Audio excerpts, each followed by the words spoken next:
So, my friends, I am here today with an individual who has written a lot of works across the sci-fi sphere, some his own original works, some to do with Star Wars, as well as Stranger Things and Doctor Who. He's done a lot. Basically, if you like sci-fi, you've probably heard of him in some capacity, but I am here speaking with Adam Christopher, and it's an absolute delight speaking with you, Adam. Thank you so much for making the time. I want to start off really going really early on, or earlier on in your life, is obviously you're a native from New Zealand, and you're currently living in the UK, which is a godsend for scheduling and things. So much easier. I don't have to worry about time zones and daylight savings and all that jazz. But if you don't mind me asking, why did you move from New Zealand to the UK? Was it just because you're such a big Doctor Who fan that you couldn't get certain episodes over in New Zealand at times? Because I heard your John Pertwee anecdote, watching stuff in New Zealand, years after it came out in the UK. Am I right to assume it wasn't just for Doctor Who? It'd be pretty cool if it was. Yeah, it would be cool. Maybe I should make up a new story. No, it's kind of really boring in that I always wanted to live here because I like things like Doctor Who and also like history and, archaeology and all that kind of stuff. So it seemed like a good place to be. And it was 2006 where the opportunity just came up. And it's extremely boring reasons that I got a job and the job paid for us to come over. Wow. So, we shipped everything, like a whole house full of stuff and everything and packed up. So it's when someone makes you that kind of offer, you'd be silly not to take it up because it's just an opportunity. Not many people kind of do that kind of thing, I think. Moving countries. Especially it's just wow, why not? Well, yeah, and it's one experience. You got to try it. And it was always if we didn't like it, we could always go back. And we're here, and it's now 17 years later. Yeah, and you pop back home, in October sort of time, and then you're back again, so back to the rubbish weather. I know. I want to ask about just a little bit about the cultural differences, if I may, and then we'll delve more into your writing and things. Is there anything in New Zealand that you like? I'm sure there's plenty of things, but almost like weird little things that either you prefer about the UK or that you prefer about New Zealand. Well, it's kind of interesting because I think generally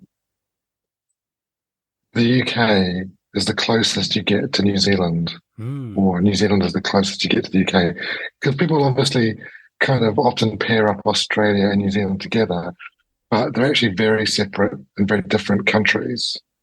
And in a way, and having said that, there are some similarities because in a way, New Zealand is this kind of perfect mix of British stuff and American stuff.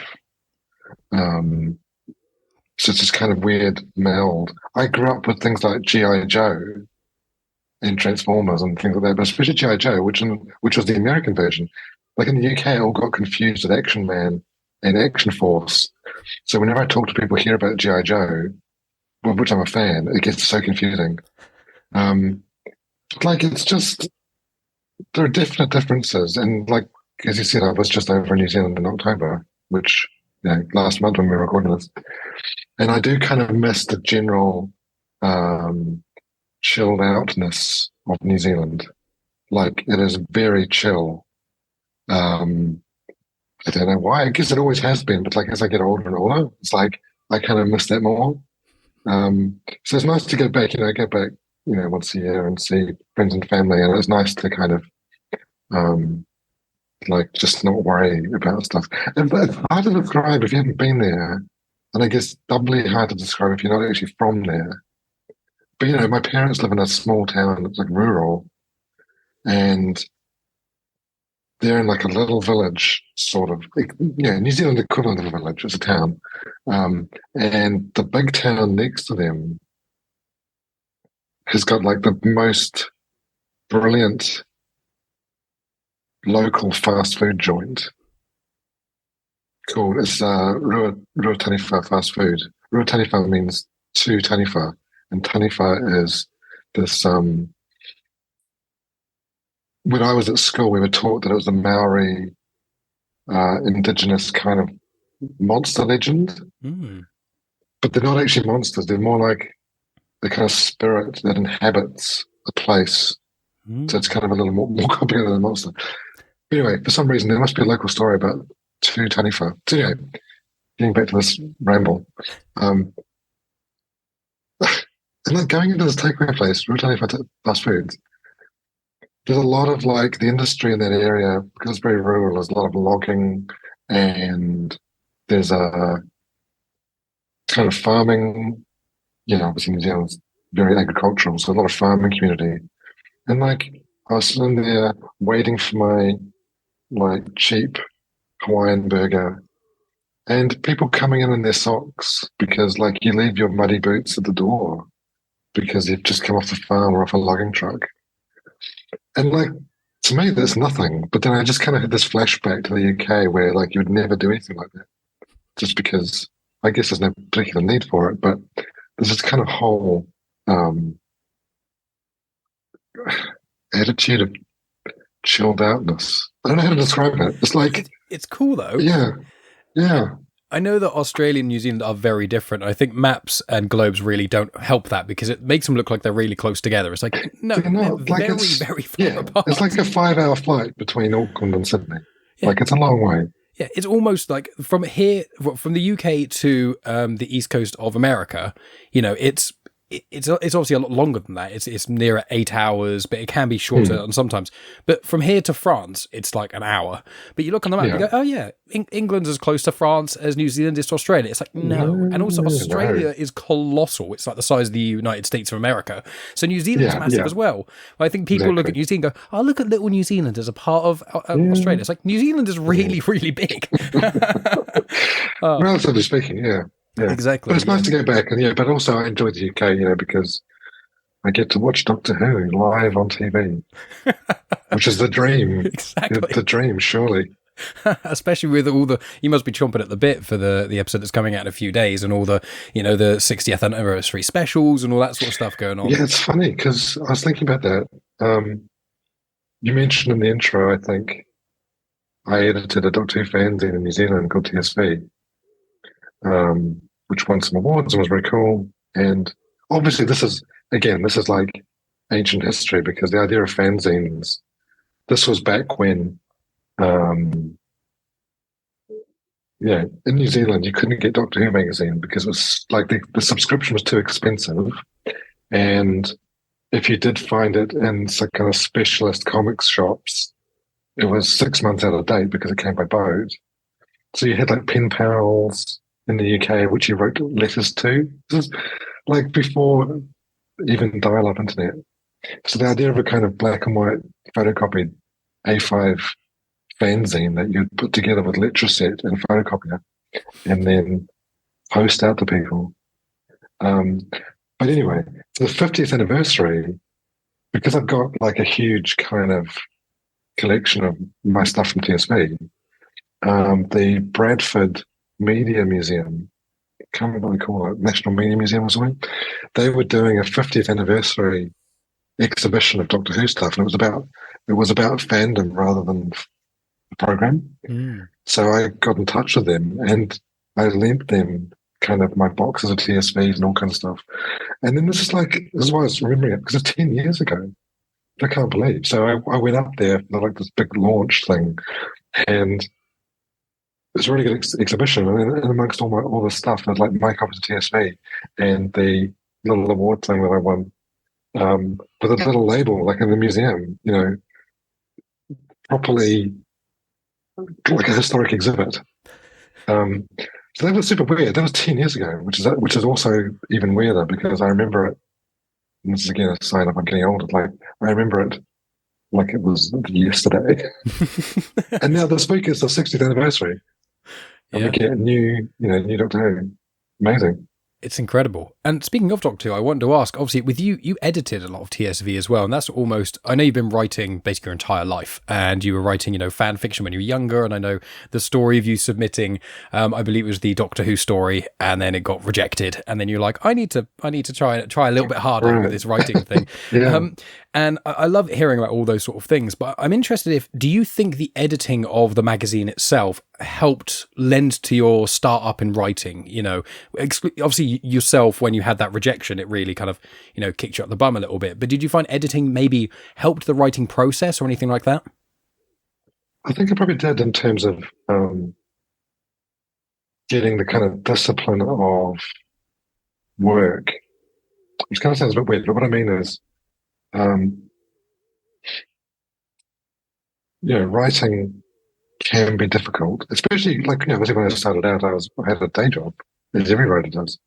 So I had to, when I wrote Empire State, which is that was actually the third manuscript I wrote, but when I was doing the first three kind of book length manuscripts, which was more to um, find out if I could even do something that long, because I've been writing to do fan fiction, but they were all kind of short stories and even just like flash fiction. So could I even write a whole book length novel?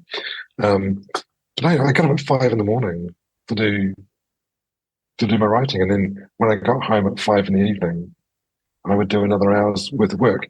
And the thing with TSV was I don't not so much editing itself, because TSV was it's like Doctor Who magazine. It's non-fiction, so it was features, interviews, reviews. There was short fiction in it, but it was more the fact that when I was doing that, and again this actually overlapped with moving to the UK, because I was doing the last couple of issues while I was here, and it was that kind of that self-imposed deadlines of getting an awful lot of stuff done in a very quick turnaround. Because TSV is a fanzine, but there were subscribers and they were waiting for the next issue, and each issue was like 100 pages, so quite a lot of work. Because I also did the layout and design as well, so there was a lot of work to do, and you kind of had to sit down and do it. And I think that helped with when it came to, like, as you said, I decided to kind of take writing seriously.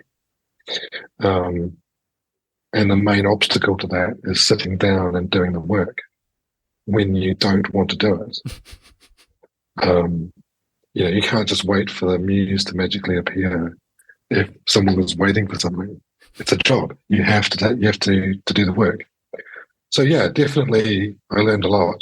And I think that, it's funny, this is going to sound even stranger, doing that, and also Twitter in the early days, because when I joined Twitter, which was like 2008, I think, there was 100, what was the original count again, like 144, if that, 140? Yeah. It was barely anything, yeah.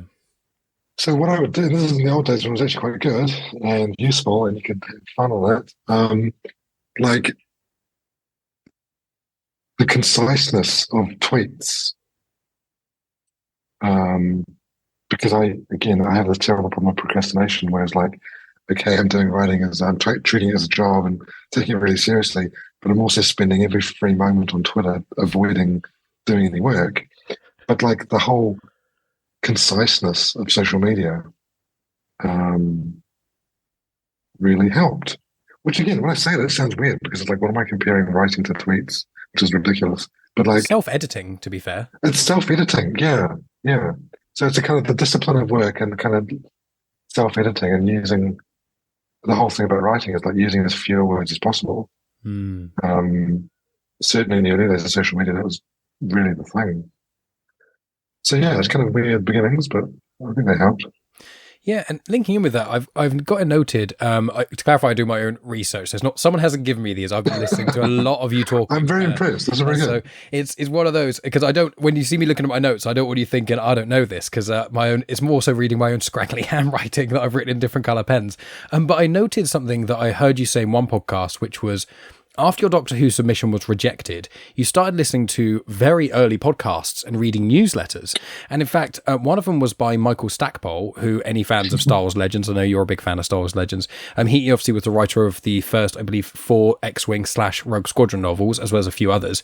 And then I've also got Laffety, she did the solo novelization, if I'm correct in thinking that. So these individuals who, sort of pre-podcast, before that was really a big thing, you learned from them, and also obviously the solo novelization was post the canon reset, but obviously Michael Stackpole was, even pre the prequels. So it's interesting that from you learning from those two individuals, and then you go forward like several years really, that there's a connection there to Star Wars. And I know you've always really had this connection to Star Wars as well. So like reading your Star Wars work, you can feel the passion coming out of it. So I'm just interested if you could tell us a little bit more about that, listening to podcasts, reading newsletters and things about those two individuals, because it's something I don't hear that often. So, that thing that happened, so it wasn't a Doctor Who novel. It was, there was a publisher, science fiction publisher in the UK that did like an open submission window, which is like, because most publishers require a writer to have an agent. But sometimes some of them will have this kind of window where it's like, well, you could just, anybody could submit something, for this month and they'll take a look. So what I had done was, at the same time as moving from New Zealand to the UK, I submitted a proposal. Now, again, this is before I had written my kind of first three kind of like, can I even do it manuscripts. All I had done was like Doctor Who fan fiction, really. Some other stuff as well, like at high school and stuff. But I was so convinced that they would love it and commission a novel and it would be amazing and it would be the start of everything. I was like completely convinced because I was clearly like this extremely talented writer who was a genius. And when I moved to the UK, having sent it just before, when I got here, then obviously the rejection came. And that was the kind of thing of like, this kind of realization. It's like, what am I doing? This is ridiculous. You can't just think you're a writer and wait for things to come to you. You have to work for it because everything requires work, hard work. Everything requires hard work. So that is what you mentioned, is that kind of switch, that kind of flipped in my brain. It's like, wait a second, I'm doing it wrong. I need to take it seriously. So part of that was sitting down to write a manuscript. It's like, can I even do a novel? So let's try. And then while doing that was finding podcasts. So, I mean, this was 2006.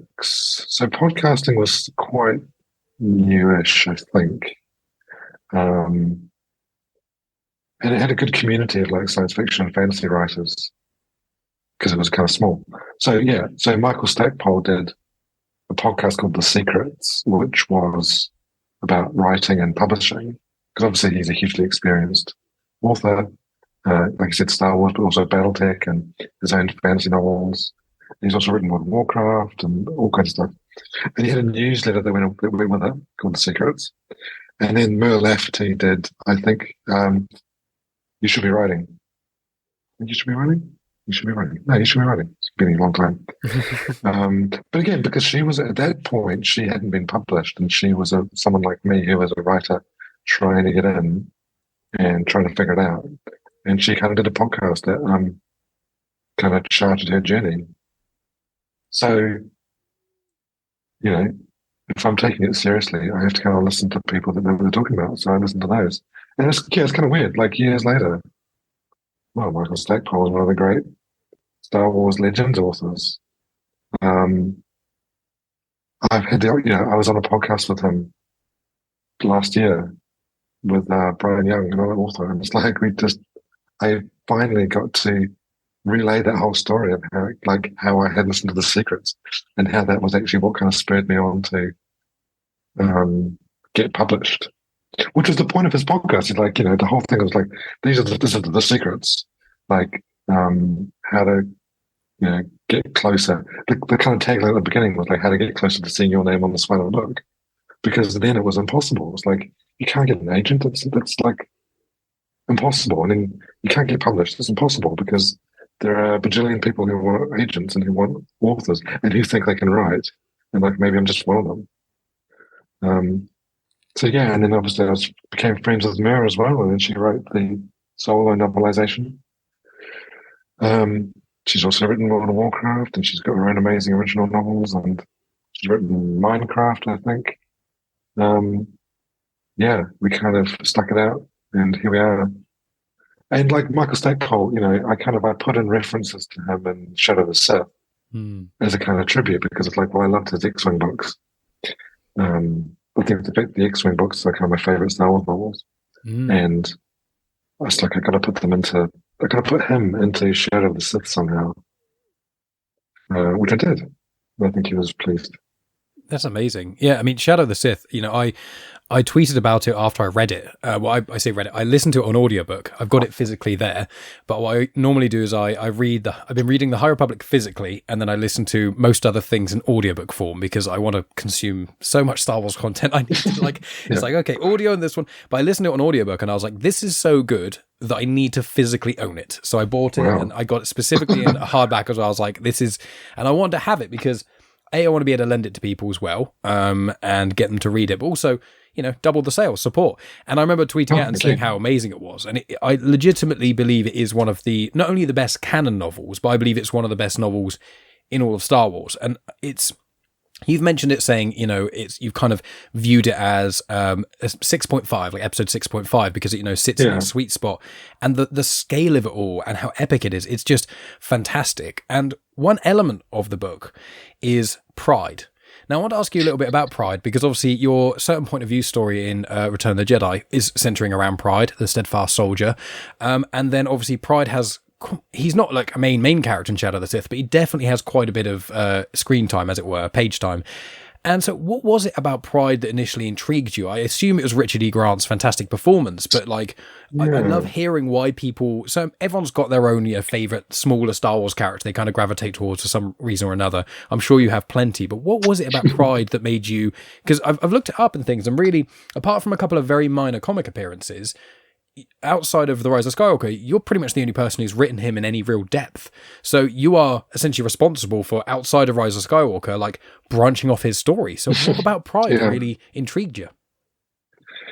Well, it was Richard E. Grant, for sure. Firstly, because he was kind of like The Rise of Skywalker, when I saw it at the movies, was full of surprises for me because Richard E. Grant, who's one of my favorite actors, I knew he was going to be in it because obviously Pryde was, I don't know if he was in the trailers, but I knew he was in it. But he's really good. Of course, he's Richard E. Grant. Of course, he's good. And it had, the biggest surprise was Jodie Comer as Rey's mum. Even though you see her for like 5 seconds, remember, you see her for 5 seconds, but I just leapt out of my seat because I loved her in Killing Eve. And she's just one of my favorite actors, so that was my second surprise. But Pryde is, I just kind of latched onto him because I love the fact that he appears out of nowhere. It's either a good thing or a bad thing. It's like he's in charge. Like somehow he's in charge. Somehow Palpatine returns. Somehow Pryde's in charge. So he's clearly so important that he was doing stuff during Force Awakens and Last Jedi that we don't see. He's busy. He's a busy guy, being in charge. And then he comes back to Rise of Skywalker and finds, Kylo and General Hux arguing with each other. And what I liked about it is he doesn't really take any nonsense from Kylo Ren. Like, everyone is scared of Kylo Ren. And, the very first scene where Kylo walks into the meeting room, and everyone's really afraid, and he, force strangles that guy on the ceiling. But Pryde is just sitting there, and he's just like, he's the boss. So I thought, for Shadow of the Sith, because obviously, although it's a sequel prequel, it's a prequel to all 3 of the sequel movies, although it probably ties in more to The Rise of Skywalker specifically, because it's that journey that Lando mentions in Rise of Skywalker with Ochi. So I sort of wanted to strengthen those connections to The Rise of Skywalker. So obviously I knew the book was going to be Rey's parents as the main characters, who we first see in Rise of Skywalker, and we first see Ochi of Bestoon in The Rise of Skywalker, and we first see Lando in Rise of Skywalker. So I wanted to use something that, again, came from the Rise of Skywalker, and Pride seemed like an obvious choice. Because, again, if he was busy doing stuff during Force Awakens and Last Jedi, and he's Allegiant General, whatever that means, then he's got some kind of big history, which goes back to the old Empire. So, okay, well, Shadow of the Sith is set something like 13 years, I think, before The Force Awakens. So clearly, it's that kind of genesis of the First Order that we don't see, we don't know much about. Although I knew that it had already been established that the corporate sector authority were funding the Imperial Remnant for their own nefarious reasons, which was established in one of Greg Rucka's sort of junior Star Wars books that led up to The Force Awakens. So I kind of knew that. So I kind of put it all together. And Pryde seemed kind of an obvious choice. And I love the fact that although Pryde is relatively minor, he's minor in both Shadow of the Sith and in The Rise of Skywalker. He's, I mean, it's a spoiler, but like he's kind of responsible for the death of Rey's parents because they are the one, his officer puts the tracker on Ochi's ship, and then Pryde is the one that tells Ochi where the ship is. So it kind of all comes back to like it's all Pryde's fault, like the whole thing. But then I had this idea. One of my favorite movies of all time is With No Lie, which is Richard E. Grant's, I think, his first movie, and it's Paul McGann, and they play this pair of out of work actors in the '60s that are kind of, and Richard E. Grant's character, which is With No, is this kind of alcoholic mess who is just, he's hilarious. It's like it's a kind of, it's a black comedy, but and like he's hilarious and completely broken, and he had that kind of, there's an anger inside him that I think Pryde has. So I kind of wrote Pryde as Withnail in space because that's how he was. General Pryde in The Rise of Skywalker, to me, seems to have something, seems to be the same kind of character where he's kind of been through a crisis at some point in his life, but through kind of self-discipline, and willpower, he's kind of turned it around. So now he's kind of in control, and he's kind of worked his way to the top, but he knows what a struggle it was to get up that ladder. And he's kind of aware of his own kind of background and whatever, whether it's a tragedy or calamity or some personal change, trauma that he got over. So I kind of applied that to Pryde. In the same way that, like, Withnail, if you watch Withnail, like, it's got quite a sad ending, but like, the two things, either Withnail destroys himself or he gets over his kind of situation. Now, we don't know because the film finishes. But I thought, well, yeah, Pryde has gone through the same kind of character transformation. So he's in Rise of Skywalker, he's in Shadow of the Sith, and he's in my Return of the Jedi story. Because again, we're kind of going backwards through his timeline. It's like, well, we saw him in Rise of Skywalker where he gets blown up in the Star Destroyer. Then we see him earlier in Shadow of the Sith where he's kind of working with the corporate sector to kind of leading up to the First Order. And then, well, he's in Return of the Jedi somewhere, so I put him into Return of the Jedi because he's this kind of lifelong Imperial career officer. Mm-hmm. So I think the Return of the Jedi story, Steadfast Soldier, is the kind of first signs where he's got this kind of plan of what he wants his life to be and how he sees his kind of glorious service to the Empire. And then obviously things change at the Battle of Endor, and I think that's the first instance where he has this kind of realization of what could happen and what he could do. That kind of goes to his head a little bit.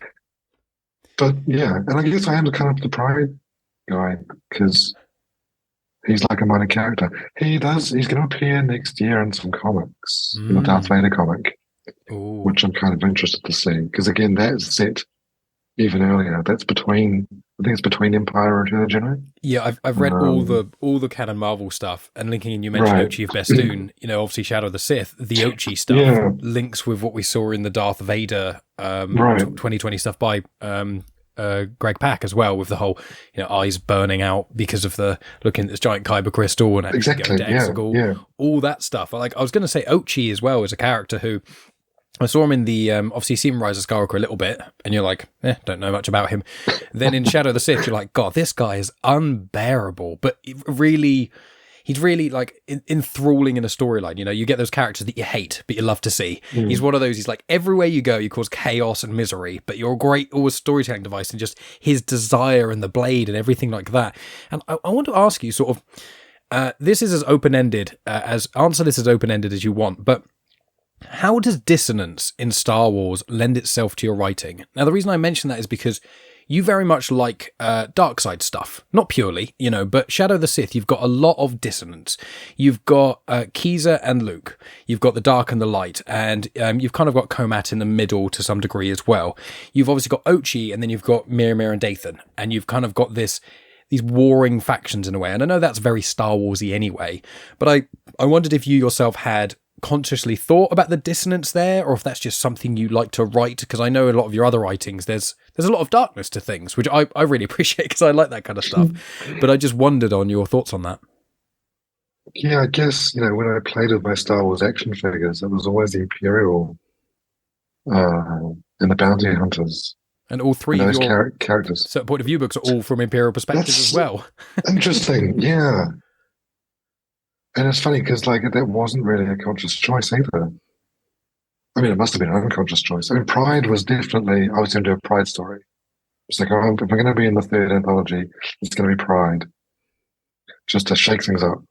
And then, because for Empire Strikes Back, I came in quite late to that because I was doing a Mandalorian novel, which got cancelled, but the contracts got kind of tied together. So I came in late, and what they wanted was that scene where, Vader and Luke had that confrontation in the Cloud City. But the whole point from a certain point of view is that, it's from someone else's point of view. There's nobody else in that scene. It's like the most famous scene in movie history, and there's no one else there. So I sort of, challenge accepted and managed to crowbar in a character. Yep, but again, the wind to make them miss certain things as well. Cleverly, so they didn't quite hear the father line. There's a little bits and pieces. Yeah. And then I think the first one, Star Wars: New Hope, that might have been a suggestion, because obviously that's a great scene where Han has that conversation. So it's like, well, what's on the other end of it? So I kind of jumped at that one. But yeah, all three are kind of Imperial stories. I think Star Wars is such a huge mythology, and I say mythology because if you think of it in the kind of mythic terms, then classic myth is very often, not always, very often, dark and light, good and evil, hugely powerful forces on both sides. And in fact, a lot of classical myths, like Greek and stuff, it's super dark. It's kind of weird and also super dark. And that's also kind of interesting. So if Star Wars has a mythology in itself, and what I love about new canon is we kind of don't know so much about certain periods of Star Wars history in the galaxy. And those legends went into it quite a bit. But in new canon, it's there's hints and mentions and references, and there's some characters, Hu Yang has been around for 25,000 years. That kind of reference to stuff. And the Shadow of the Sith, I wanted that kind of epic mythological quality. And the good thing about that is you can kind of keep it non-specific. It's like, okay, well, Exum Panchard, who is this kind of Sith spirit that inhabits this helmet, there's flashbacks to when he was alive, and it's almost like a medieval sort of fantasy thing. But like, was it 1,000 years ago? Was it 10,000 years ago? Was that 100,000 years ago? Was and the whole thing like he's not Darth Panchard? He's Viceroy Exum Panchard. It's like, was he even a Sith, or was he kind of this kind of Sith um, tangential kind of power, dark side? Even his lightsaber is curved.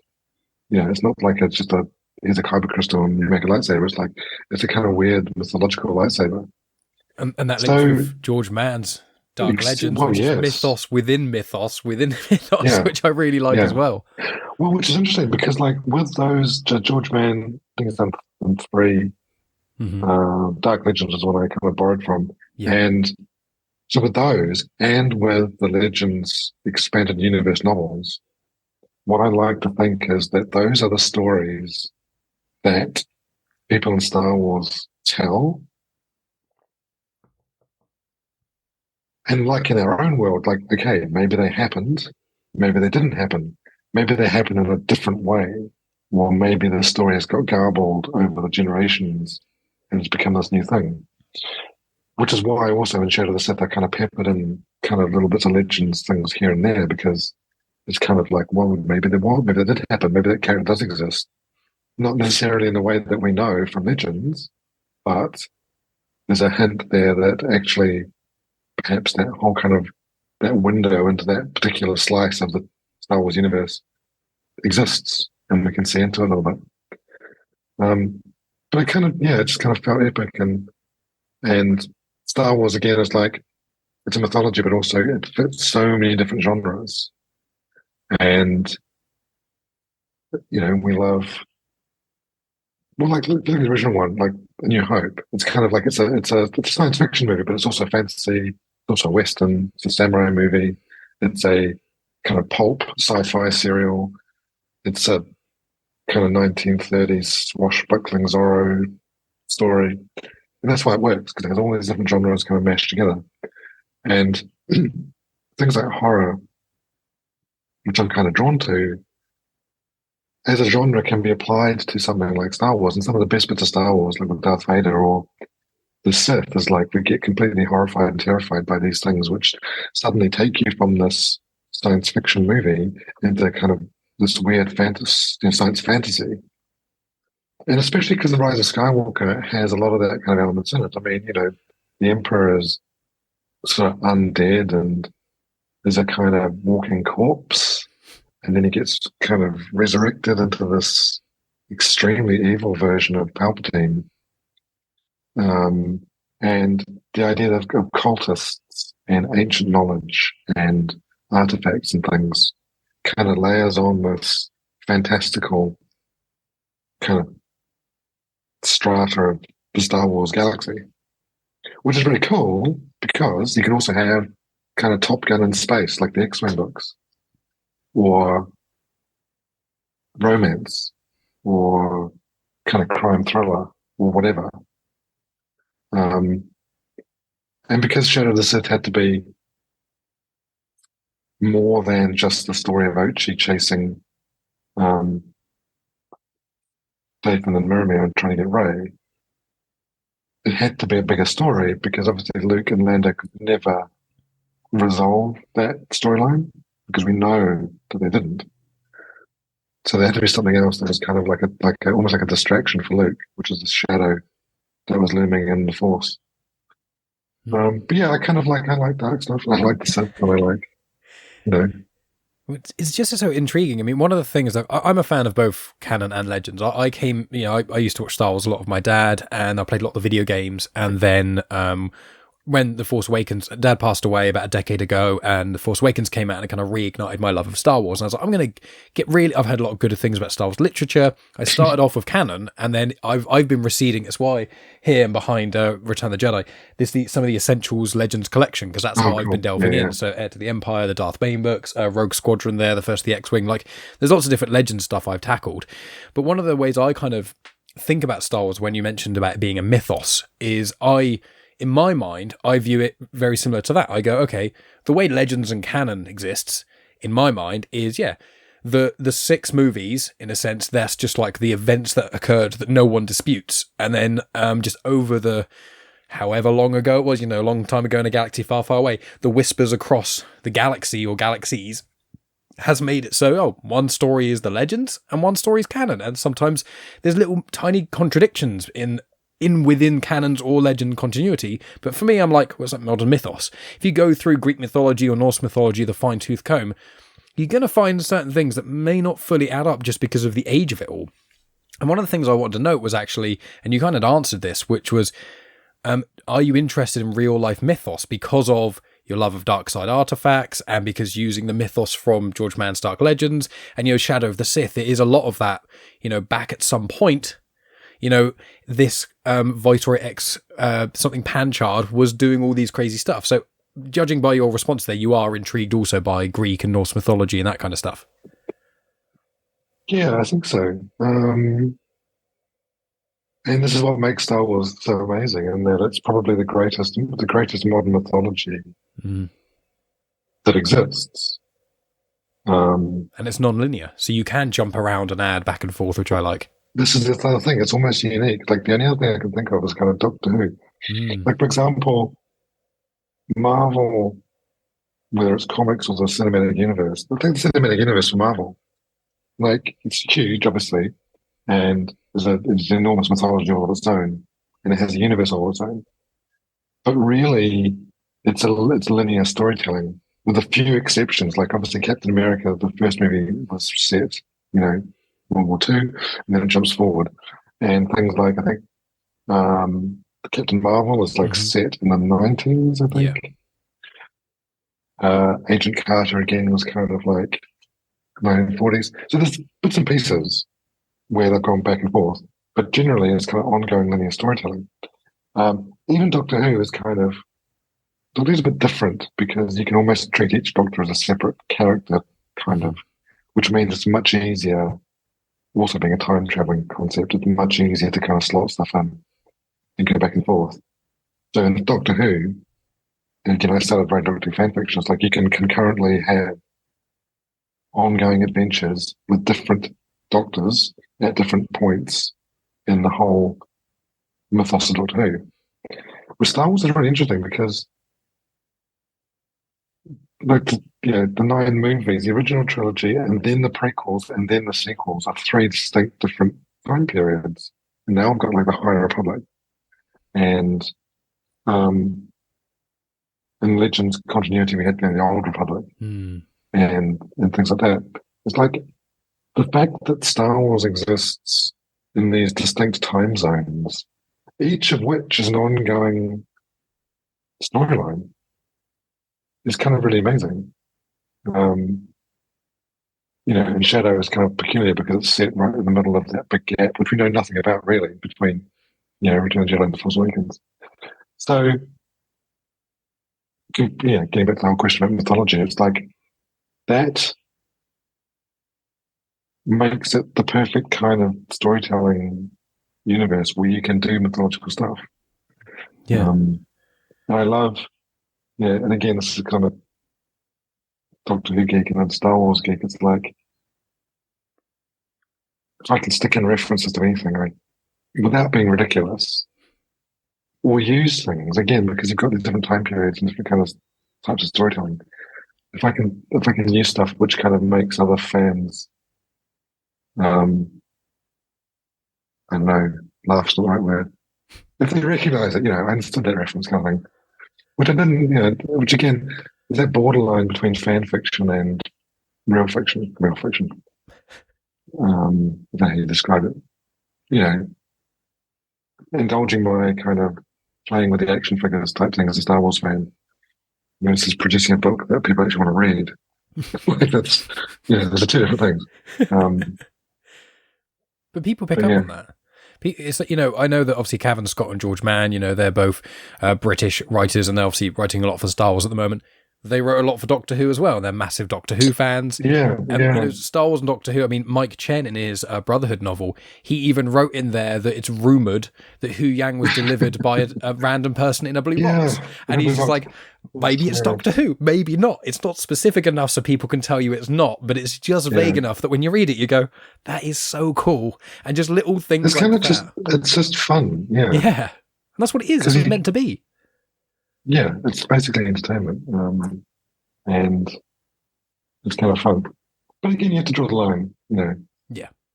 It's got to be some of the worst, and this Doctor Who's terrible for this. Now is one of the worst examples of like where the fan fiction is so dense and so filled with continuity references that you kind of no one would have a clue what you're talking about. That's where it kind of goes wrong. And again, I'm guilty of that in my Doctor Who fan fiction. So I'm like, oof. Yeah, like self-referencing, and it becomes such a chain. It's just like, and that's one thing. What's the most obscure Doctor Who alien that I can mention? Not only mention, but plays a pivotal story role because you must know the script for the Underwater Menace from 1967 off by heart. If you're a true fan, yeah. Well, there's another thing I love about Star Wars so much is that, like, I consume, the Marvel content, and obviously Star Wars is my main sort of fiction love. But what I love about it is you can just dip in and out. I'm trying my best to consume as much canon content as possible. But with the MCU, it's basically like the movies, you more or less have to watch them all. They say you don't have to, but everyone kind of does, by maybe missing one or two. The series then add to that as well. And friends of mine have said, there's so much Star Wars. So, yeah, but most of it isn't actually intertwined. You've got a bit of the Mandoverse going on, but you've got the Mandoverse in one corner, you've got Andor over in another corner, you've got what's going on with the future of the movies, and you've got all the other literature and stuff. And like you mentioned it earlier, and it was, there's so many different genres. And I know that you're quite interested in the crime and the mystery thriller, and Shadow of the Sith really utilizes elements of that as well. And being able to utilize the different genres, just like, as you said, especially in New Hope, really did. I think it's really invaluable, the merging of genres. And I like, because like Cavan Scott's also a big fan of horror as well, and he likes to utilize that in his writing. And so I really like hearing about authors who, obviously, as you've said numerous times, you can't just wake up one day and go, I'm going to write Star Wars, and then just get the gig. You have to write essentially your own stuff to prove you can create a fictional universe in a way, and then the door kind of opens in that regard. But I love that all different authors, they're all adding something different to the Star Wars universe. Of all the content I've read, some lean a little bit more on the romance, some lean a bit more on horror. And I think with Shadow of the Sith, obviously, as it's the only full Star Wars novel that currently exists of yours, as well as the short stories, fingers crossed there's more in the future. But with that crime thriller element, I really, really enjoyed that kind of cat and mouse story, even though you know what's going to happen loosely. But the way you wrote it with the characters was so interesting. So as we start to wrap up, I did want to know a little bit more about your writing process for Lando. Like, I know there's The Last Shot by Daniel Jose Older that's out in that period as well, but Lando content in the canon is so slim at the moment. I think they're holding cards to their chest because there's that Lando series that as soon as someone forgets about it, something else rises, and we really want that because Lando's such a cool character. But I don't know if you could just tell us a little bit about the writing process for Lando in itself. Did you just get to rewatch all his scenes over and over again in episodes 5 and 6? Or like, how did you kind of channel it? Because when I was reading that or listening to the audiobook, I was like, it wasn't like, this is an interpretation of Lando. I was like, to the word, this feels so much like Lando.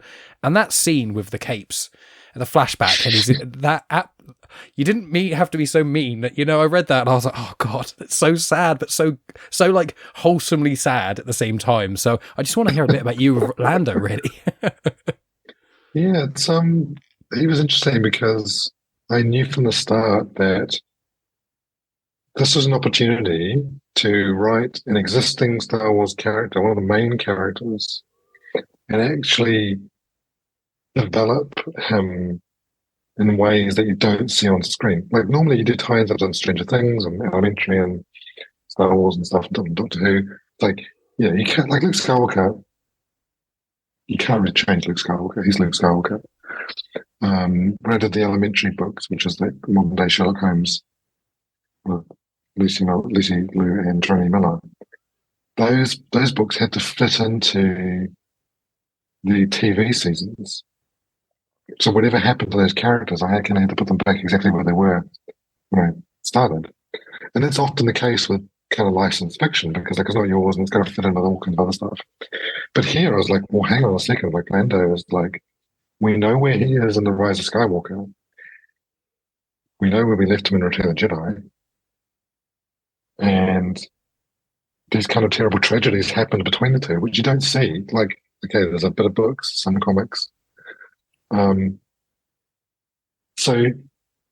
I was like, well, clearly, what would a person like Lando be like if all these terrible things happened to him?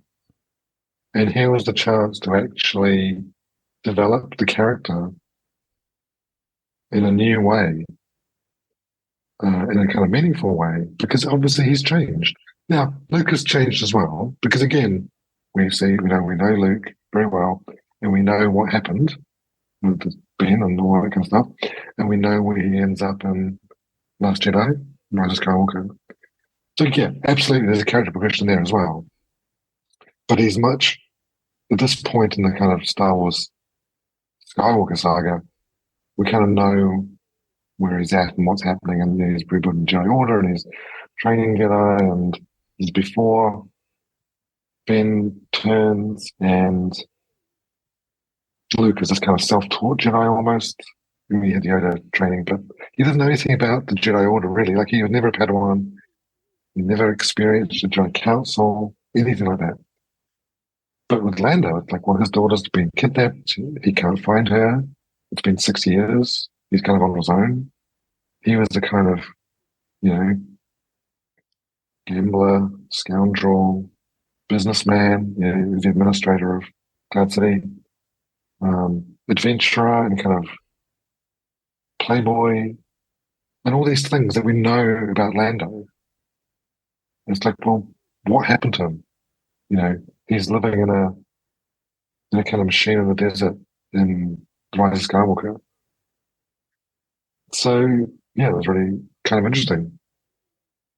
And again, like with any tie-in book, with any kind of licensed fiction, and this is again why it's kind of perhaps hard to get into because, as you say, publishers are really looking for people that know what they're doing, but like can work to incredible deadlines and under a lot of pressure.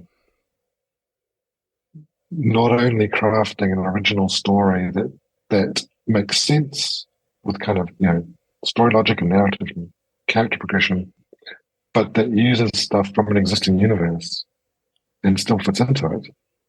And to do that, you kind of really have to focus on character. So I'm pleased that you say that Lando was kind of Lando in Shadow of the Sith because these, like Lando and Luke and other of those kind of legacy Star Wars characters, people have known them and loved them for like 40 years. Like they know these characters like nothing else. So if you kind of get it wrong, then people will notice instantly. And I had this, I've had this all my time stuff. I think Stranger Things was kind of a big one because it focuses so much on, it's Hopper's, Chief Hopper's book. So that, in that instance, it was a matter of study, and Eleven's in it as well, but like studying David Harbour as Hopper. Especially in the early seasons, I imagine, where he was a little because gruff like, before 11 warmed him. Because if anything is kind of like wrong with that character and the way that I portray him, it's like the whole thing's going to fall apart. And it's exactly the same with Star Wars. Like, okay, we've got Luke and Lando. And that's the challenge. It's like, well, they're Luke and Lando in a kind of different place to what we saw them. And Lando is the more extreme kind of divergence. But it was good because I had these two characters who are actually so different and who have gone off in kind of different directions because, Luke is so focused on the Jedi and his temple and reestablishing the order. And also he's got this real incredible awareness of his own abilities and power because he's basically at this point a powerful Jedi. But he knows exactly how that can go wrong because he's got this first-hand experience of Vader. So he's got this thread of self-doubt, which is not, it's like it's there in shadow, it's somewhere in the background because he's always kind of judging what to do, what he should do, what he could do. And ultimately, we know that kind of trajectory of that, which leads to the Ben turning and the kind of destruction of the temple, and then him kind of cutting himself off from the Force. And then Lando has gone in this other direction because he's gone from the galactic adventurer to someone on a mission, this obsession to find his daughter, because, which has completely destroyed his life, as it would. And when we meet him in Shadow of the Sith, like he's being Lando, he's in a kind of gambling den and being the Lando that we can imagine. But that's only because he falls back into that because he can control the situation. Like his life is out of control. Like it's fallen apart, out of control. But the way he can kind of get that control back is to just fall back into the old habits and routines and behaviors, because like he is the master of that domain when he's playing Sabak and like pulling a swindle and sweet talking an alien and all this kind of stuff. So kind of like, and because Luke is so different, I think it really helped that these two characters could meet at this point years after Return of the Jedi. Because even in like Return of the Jedi, they don't share any dialogue together. And you point out in the book, there's like almost a little interaction in the book where it's like, we kind of know each other. We're kind of our friends in the middle. We got Han and Leia kind of in the middle, and we're on the opposite sides. Because even in Empire, there's no connection there until Lando's. It's interesting. Until Han's gone. And yet, of course, Lando risked his life to rescue Luke from Jabba's palace. It's like someone described it to me as, it was very good. It's like, imagine if you work in an office, and it's a big office, and you're friends with everybody, and it's really great. And then, like, you go to a social function and kind of, you end up with that work colleague that it turns out you've spoken to like once. But like you know them, you see them every day. And you kind of think it's all part of the team. And then it's like the kind of awkwardness. It's like you actually don't know each other at all. And you're kind of like strangers. Because especially in new canon, it's like, well, Luke and Lando really have had hardly any interaction. Which again, in The Rise of Skywalker, one of the surprises when I saw it at the movies was like when Lando comes out with that story, it's like, oh yeah, me and Luke were chasing Ochi Bestoon. My first thought was, what do you mean, you and Luke? It's like, why would you go with Luke? Like the two characters that would not kind of do anything together. But actually a really good decision because it made for a really good kind of character dynamic. And I'm glad it came across. If you say that Lando is Lando on the page, then that's kind of my job done, really. Yeah, it was probably my favorite part. Like, I like Luke, don't get me wrong. Luke's cool. It's hard not to like him, but he is quite one note, and he's meant to be because he's Luke Skywalker, Whereas Lando, I like characters a bit more morally grey, and Lando and Han, kind of complement themselves in that kind of way.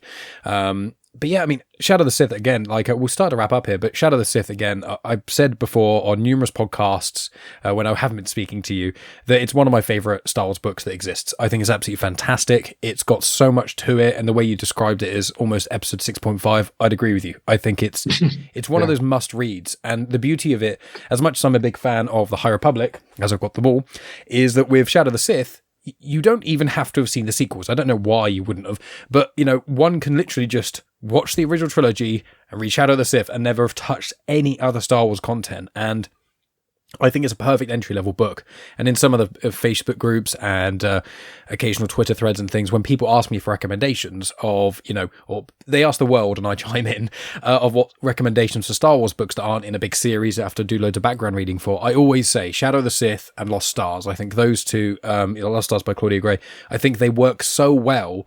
If the more content the kind of better they are in some ways. But if you know nothing, they still work so strongly. And I just think it's exactly the kind of thing that I want Star Wars fiction to be. It's original. It adds to the content that exists, and it's also this incredibly thrilling story. Like, I was at the edge of my seat. I was like, I know what happens, but I was still so enthralled by it all. And that's the real difficulty with prequels. That's the big thing with Star Wars. When you write content in between eras or before, and there's all those questions about who's going to do this, who's going to do that. So I want to just say again, Shadow of the Sith is absolutely fantastic. All of your stories in these certain point of view novels are in my opinion, some of the highlights of the three. I love the Pryde one, but in Empire Strikes Back, when I was reading, and it was The Witness, as you said, that story of someone basically loosely witnessing, like Luke and Vader, just a normal person having no idea what to do with themselves. I loved that. I thought it was absolutely fantastic. So I'll give you just one last thing. Is there any final things you want to say to the audience? I'll put links in the description and stuff, but any final words before we wrap up? Well, it's funny to end on, but the Empire Strikes Back story, it kind of like the whole point of those books is the way they change your perspective on the movies. Because if you read the book, read each of the volumes, then you watch the movies, like suddenly they're kind of different. Which actually happened with Shadow of the Sith. Like, I was kind of surprised. I knew that it was going to change my perception of the sequel trilogy. But after I had written the book and it was all finished and everything, I actually sat down and watched them. I've been going through them, obviously, in some detail. But actually just watched the 3 years films, and suddenly it's like they hit really differently, especially Rise of Skywalker. It's like, oh my goodness. It makes it better. When Dathan, to be honest. Well, yeah, and when Dathan and Miramir appear, it's just like, for that flash scene in 2 lines of dialogue, it's just, oh my goodness, these are kind of they're not my characters, but it's kind of weird because they were characters that obviously they existed, but didn't exist because they had their names, they had nothing. They were 2 actors, 5 seconds on screen. So suddenly I got to kind of create pre-existing characters. It's kind of weird. But with Empire Strikes Back, watching the sequence from when Luke falls down the kind of tube thing into that control room and then meets Vader in the kind of protracted, scene. Especially the control room, it's now there is someone crouched behind one of the consoles. Yeah. It's suddenly that's the bit where eventually Vader throws all the stuff at the bits of equipment and Luke, the window smashes and Luke flies out through the window. That's that scene. And it's this kind of weird dark control room and there's kind of these weird consoles and things. It's there's somebody crouched behind that console hiding. And then you see the corridor, this kind of weird corridor, which you get the flashback of, and I think that's The Force Awakens, that kind of weird triangular corridor. This character who's hiding behind the console then gets stuck in a kind of crawl space. She finds a panel and opens it, and then it's kind of there's someone stuck in that corridor.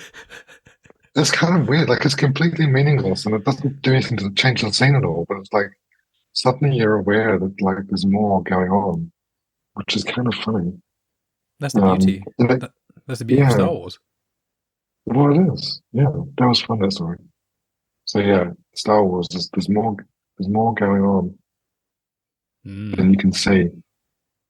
That's perfect. Yeah, and again, Shadow of the Sith really helps that. I'd say, I'm not a sequel hater, to clarify. I like all the trilogies, but I grew up with the prequels, so I think growing up with the prequels, I already had the Star Wars ready to argue with people why I think these films are great, even though many people slate them. And I very much enjoy the sequels. I will say Rise of Skywalker is probably my least favorite of them, but I don't hate it. But genuinely, Shadow of the Sith really, really elevated that. For me, one of the weakest things about Rise of Skywalker was the lack of Lando, and we got a lot of Lando in Shadow of the Sith. So thank you for that. It's just, thank you for putting so many, writing so many amazing stories, both inside and outside the Star Wars universe. I hope you continue to do so for a long period of time. And thank you so much again for coming on the show. So obviously I'll put your website in the description, but just tell people where they can find you. Yes, website is adamchristopher.me. I tend to be on places like Threads these days. Threads on Instagram, which is Adam Christopher Writer. On Blue Sky, adamchristopher.me. I'm still on Twitter, Ghostfinder. I can't lose that because Ghostfinder is Star Wars canon now. It appears in the Aftermath trilogy. The Ghostfinder fleet versus the Sith Armada. So yeah, I'm stuck. But yeah, I can usually be found avoiding work online. Well, thank you so much for your time, Adam. It's been genuinely such a delight to sit down and speak with you about all your pursuits, and I'll be watching your career with great interest in the future. Thank you for having me. And that's the end of the podcast. Thank you so much for tuning in. As always, my friends, as I said in the intro, check out Adam's other information in the description, including his social media, his website, and those sorts of things. And don't forget to check out my other conversations with Star Wars authors, including Ethan Sachs only a couple of weeks ago, and then George Mann, Kevin Shinick, Cavan Scott, and Claudia Gray. In addition to that, make sure you check out my other Star Wars content. Myself, Math, and Dave have been watching the Star Wars prequels, so we watched Phantom Menace and Attack of the Clones and gave those reviews on this very feed as well. And you can watch the video versions of those at youtube.com/genuine Chit-Chat, just like you could have watched the video version of this conversation with Adam Christopher, but you may already be there. If you are, check out the other stuff in playlists. And soon to come out will be the Clone Wars movie review with Math, Dave, myself, and Megan, and that's a soft prelude to the Clone Wars Conversation show, which we are kicking off in 2024. That's going to be once a month. Myself, Dave, and Math, and occasionally Megan potentially, are going to be talking about seasons of the Clone Wars animated series. So we did Star Wars Rebels reviewed this year, which was absolutely fantastic. It was really, really great fun. So the whole of next year is going to be Star Wars Clone Wars stuff. And then in the future we may do Bad Batch and other movies and things like that, Tales of the Jedi too, but that's going to be it for 2024. And if you've never listened to the show before and you're a massive Star Wars fan and you want to delve more into the canon universe, then make sure you check out my show Star Wars Comics in Canon. On YouTube, there's all the episodes of that there, or you can find it on its own feed or on the feed of Comics in Motion. And essentially, you don't need to have read a single Star Wars comic in your entire life to enjoy it. You just listen to any episode you want, and I go through the plot details of those comics in question of that day, and I give you additional information on characters and events, and other information in the canon may have reoccurred elsewhere, and sometimes they're Legends connections as well. So if you want to find out more about the comic world, which has a lot of cool stuff going on in it at the moment, and you also want to widen your horizons on your understanding of the canon, please check out Star Wars Comics in Canon. In addition to that, my friends, find me on X, Instagram, Facebook, and TikTok at Genuine Chit-Chat. I have those various clips and stuff across the various social media places. Instagram is probably where I am the most active, and I'm also on Threads as well, where I cross-post quite a few things there. You can check out snippets of other podcasts I've done. You can also check out photos of the Star Wars comics I've tackled, and lots of other stuff that I've been up to, like movies I've seen, and occasionally photos of my dog, Willow. If you want to support the show, you can in a number of ways. You can share the show with your friends. You can tell people about it. You can leave ratings and reviews on Apple Podcasts, on Audible, on places like that. If you send a screenshot of your review, send it my way. I'll send you a bonus episode. But the main way that you can support the show that really, really helps me out is subscribing to my Patreon. That is patreon.com/genuine Chit-Chat. Over there, if you subscribe, you get access to about 200 episodes of Afterthoughts right now, and we add at least one extra episode of that every single week. That's primarily myself and Megan reviewing TV shows, movies, things like that. Live performances, sometimes road trips we've been on, but also I release Star Wars Legends book reviews on there and a few other bits and pieces too. So you support the show, help me afford more and better equipment like a camera that I'm saving up for at the moment, and also you will get bonus episodes as well every single week so you will not feel empty-handed. And a quick shout out to all of my Patreon supporters, because I couldn't have done conversations like this with Adam without you. So it's a big thank you to Rhea, Math, Brett, Scott, Dan, Dave, Brian, Tonya, James, Margaret, Frank, and Tony. You all mean the absolute world to me, and your contributions are just incredible. So thank you so much. Keep an eye out in the coming weeks for more Star Wars related content and more non-Star Wars related content, including Disney Discussions number 10, as well as there's a little bonus Christmas episode that myself and Dave have been talking about in the background as well, so keep your eyes out on that. But friends, I appreciate you all. I'll speak to you very soon with a new episode, and please tell Adam Christopher on social media how much you enjoyed this conversation, because it will really help me out in that way too. But that is enough from me, so I'll talk to you next week, and thank you as always for tuning in. You have just experienced host, creator, everything elser of Genuine Chit-Chat, and also the host and creator of Star Wars Comics in Canon, found on the Comics in Motion podcast, Mike Burton.